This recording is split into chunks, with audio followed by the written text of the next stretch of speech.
Good morning student. आज हम पाचन तंत्र में जो पाचन की क्रियाविधि है उसका जो तीसरा टॉपिक है पचित भोजन के अवशोषण के बारे में हम बात करेंगे। जैसा कि मैंने आपको बताया, छोटी आंत में भोजन का पाचन भी होता है प्लस पचे हुए भोजन का अवशोषण भी होता है। क्योंकि छोटी आंत में जो क्षुद्रांत भाग है, इलियम भाग है, उसमें क्या होते हैं, सूक्ष्मांकुर होते हैं और ये सूक्ष्मांकुर पचे हुए भोजन का अवशोषण करने में सहायता करते हैं तथा यह सूक्ष्मांकुर अवशोषण के क्षेत्रफल को भी बढ़ाते हैं। तो यहाँ पर हम जो बात करेंगे, सबसे पहले पॉइंट तो इसमें यह आता है कि इसमें किन किन विधियों के द्वारा पचे हुए भोजन का अवशोषण होता है। तो जैसा कि हमने इसके प्रीवियस वीडियो में देखा था, दो तरह से इनका अवशोषण होता है पदार्थों का। पहला सक्रिय अवशोषण विधि होती है, दूसरा विसरण विधि होती है। तो सक्रिय में क्या होता है, जब भी किसी पदार्थ का अवशोषण होता है तो उसमें ऊर्जा की हानि होती है और ये पदार्थ हैं ग्लूकोज, अमीनो अम्ल, लवण आदि। जबकि वसा का जो अवशोषण होता है वो विसरण विधि के द्वारा होता है। तो यहाँ पर जो डिटेल में हम पढ़ेंगे वो है वसा के अवशोषण की क्रियाविधि, जो कि आज का टॉपिक है। आज का टॉपिक है इसी में वसा के अवशोषण की क्रियाविधि। यह आरबीएससी में काफ़ी डिटेल से दे रखा है कि वसा किस तरह से सूक्ष्मांकुरों के द्वारा अवशोषित होती है। तो देखिए, इसको भी हम शॉर्टली समझते हैं। जैसे कि वसा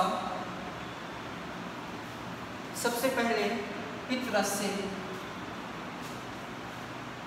या पित्त लवण से अभिक्रिया करती है और यहाँ पे बनता है, जैसे मैंने आपको बताया था ना वहाँ पे पाचन में, कि इसका पायसीकृत वसा बनती है। परंतु यहाँ पर हम बात करते हैं पित्त रस ना लेकर पित्त लवण कह सकते हैं यहाँ पे। तो यहाँ पे क्या होगा, बनेगी मिशेल। अब आप कहेंगे मिशेल क्या है? तो मिशेल का मीन्स होता है यहाँ पे कि जैसे ये वसा का अणु है, वसा का अणु का मतलब यहाँ पे हो गया, या तो ये हो सकता है ग्लिसरॉल और हो सकता है वसी अम्ल, क्योंकि दोनों का अवशोषण होगा यहाँ पे। तो जब दोनों यहाँ पे होते हैं तो क्या करेंगे, ये जो पित्त लवण होते हैं ये इसको चारों तरफ से इस तरह से घेर देते हैं, क्योंकि छोटे अणु होते हैं, छोटे अणु क्या करते हैं, इसको घेर लेते हैं यहाँ पे इस तरह।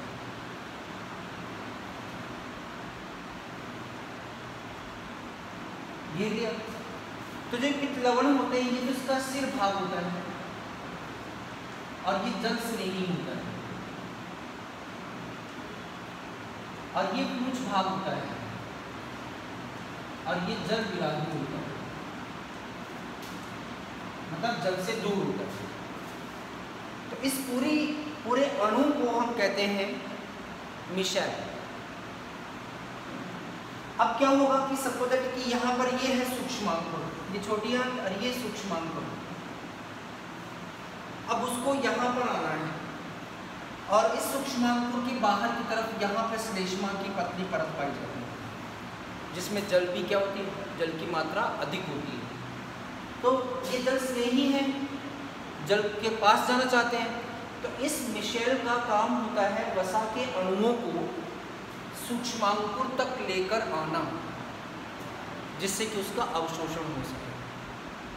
अब ये भाग कर आया, ये पूरा अणु और वसा के अणु को यहाँ पे लाके छोड़ दिया। अब ये जो वसा थी ये किस में आ चुकी है? ये आ चुकी है किसमें? सूक्ष्मांकुर में।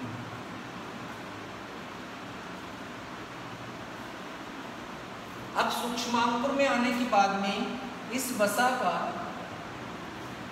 वसा की अभिक्रिया होती है किसके साथ में? किससे? SER, चिकनी अंतः प्रदवी जालिका, स्मूथ एंडोप्लाज्मिक रेटिकुलम से क्या करेगा? ये अभिक्रिया करता है, ठीक है ना। तो जब ये इससे अभिक्रिया करेगा तो यहाँ पर ये बदल जाता है किसमें? ये वसा के अंदर आपको पता है ना क्या क्या है यहाँ पे? वसी अम्ल प्लस ग्लिसरॉल, और ये जो ग्लिसरॉल होता है वो होता है मोनोग्लिसरॉल। कौन सा होगा ये? मोनोग्लिसरॉल। तो ये मोनोग्लिसरॉल स्पेशली वसा का कौन सा भाग?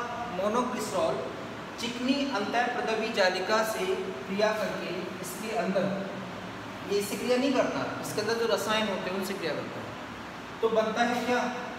ट्राई ग्लिसरॉइड।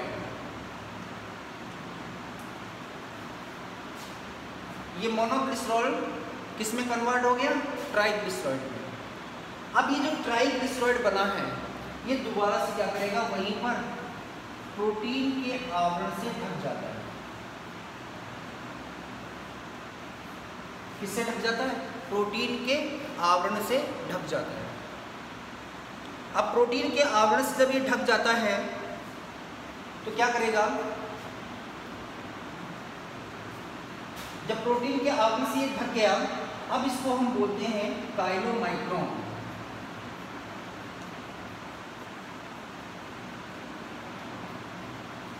क्या कहेंगे इसको हम? काइलोमाइक्रोन कहते हैं इसको। अब ये काइलोमाइक्रोन कहाँ पर है?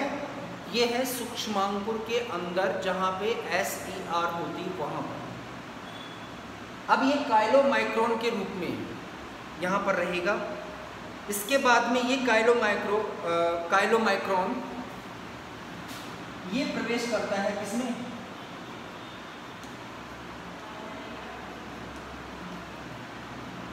किसमें प्रवेश करेगा? लसिका वाहिका में। और लसिका वाहिका में प्रवेश करने के बाद में ये काइलोमाइक्रोन वापस से किसकी उपस्थिति में?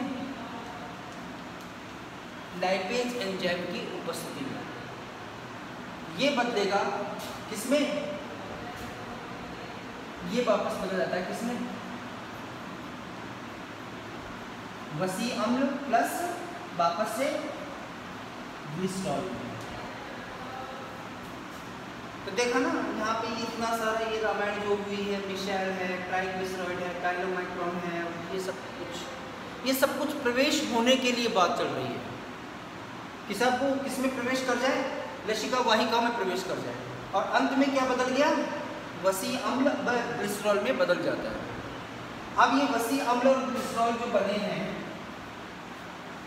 ये प्रवेश कर जाएंगे कहाँ पर? रक्त में। और रक्त में भी किसमें? शिराओं में चला जाता है। और शिराओं से क्या होगा? शरीर के विभिन्न भागों में स्थानांतरित हो जाता है। तो इस तरह से क्या होता है कि इसका प्रवेश होता है, उसका पाचन होता है, फिर शरीर के अंदर जाता है। तो ये सारे प्रोसेस ही आपके सामने हैं। तो ये भी हम कह सकते हैं कि वसा के अवशोषण की क्रियाविधि है, थोड़ी सी इम्पॉर्टेंट है, आप इसको देख लेना, याद कर लेना इसको अच्छी तरह से। जो शब्द बन रहे हैं ट्राइग्लिसरॉइड, काइलोमाइक्रोन और ये जो है ये सब कुछ देख लो, ठीक है। अब आ जाइए सेकेंड टॉपिक नंबर 4।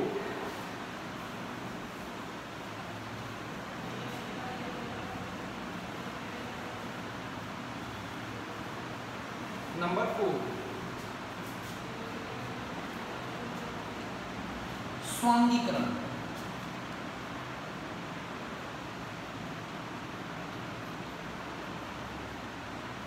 जिसको बोलते हैं हम एसिमिलेशन।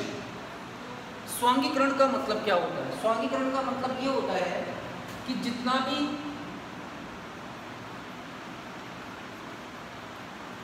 अवशोषित पचित जो पदार्थ है, पचा हुआ जो भोजन है जिसका हमने क्या किया, अवशोषण किया है, इस पदार्थ का क्या होता है, कोशिकाओं के विभिन्न भागों में जाके इनका ऑक्सीकरण होता है, ठीक है ना। और ऑक्सीकरण होने के बाद में इससे क्या बनती है, ऊर्जा। तो जितना भी हमने भोजन का अवशोषण किया है उसका रक्त केशिकाओं के द्वारा, शिराओं के द्वारा शरीर के विभिन्न भागों में पहुंचना और वहां पर उसका ऑक्सीकरण होना, जिससे क्या बनना, उससे ऊर्जा का निर्माण होना, क्या कहलाता है, स्वांगीकरण कहलाता है। तो स्वांगीकरण क्रिया में ऊर्जा का निर्माण होता है, ठीक है। तो ये हो गया स्वांगीकरण। अब उसके बाद में नंबर 5 पे आता है बहिक्षेपण।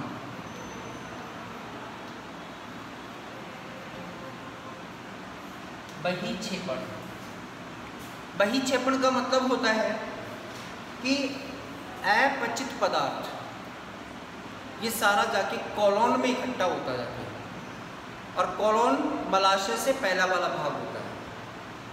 तो जो बृहदांत्र जिसको हम कहते हैं, बृहदांत्र में ये होता है कि जो अपचित भाग है उस अपचित भाग में से जितना भी जल है उस जल को अवशोषित करता है बृहदांत्र।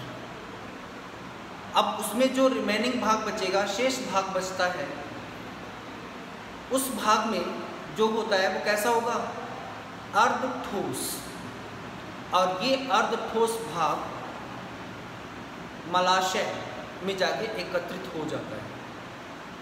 अब इस अपचित भोज्य पदार्थ है जब मलाशय में इकट्ठा होता है जाके, तो इतनी मात्रा हो जाती है कि सब गुदा में, एनस में 2 कपाट होते हैं, आंतरिक कपाट, बाहरी कपाट। उस कपाट पे ये अपचित पदार्थ 20 mm Hg का दाब लगाते हैं, प्रेशर लगाते हैं, जिससे क्या होगा, जब तक इतना दाब नहीं लगेगा तो एनस के, गुदा के कपाट खुलते नहीं है।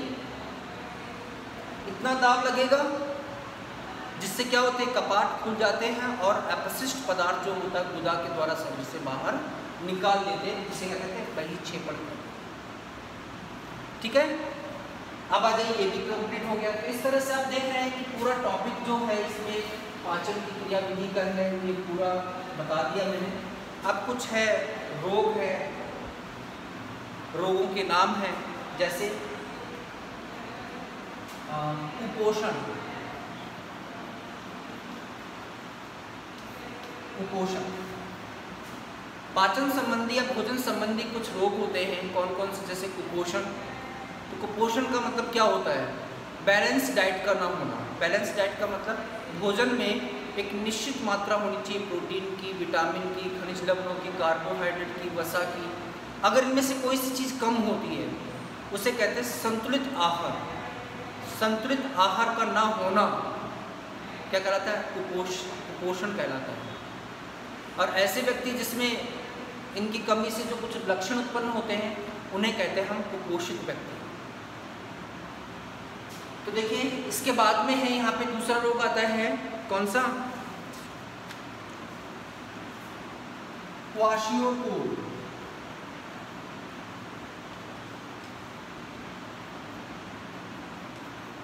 ये होता है किसकी कमी से, प्रोटीन की कमी से। दूसरा है मेरेसाम्स रोग।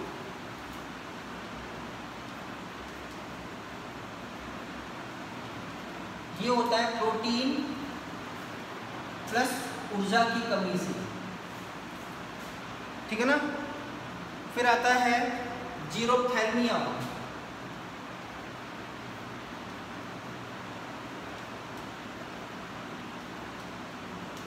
ये होता है विटामिन ए की कमी से। नंबर 5 रक्तहीनता। ये रोग होता है फेरस की कमी से। नंबर 6 गलगंड रोग, ये रोग होता है किसकी कमी से? ये होगा आयोडीन की कमी से। और उसके बाद मैंने आपको बताया क्वाशियोकोर और मेरेस्मस रोग के क्या लक्षण होते हैं। तो पहला लक्षण होता है इसका, अलग से पूछे जाते हैं कि क्वाशियोकोर और मेरेस्मस के रोग के क्या लक्षण होते हैं।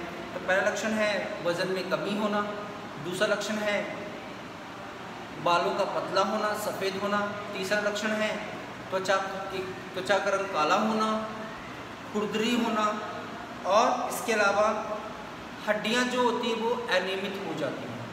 इस तरह से ये पूरा चैप्टर कंप्लीट है, आपका हो गया है। अब नेक्स्ट जो वीडियो आएगा वो किसका आएगा, लेक्चर होगा श्वसन तंत्र का, ठीक है ना। श्वसन तंत्र के बारे में हम इसको पढ़ेंगे। ओके।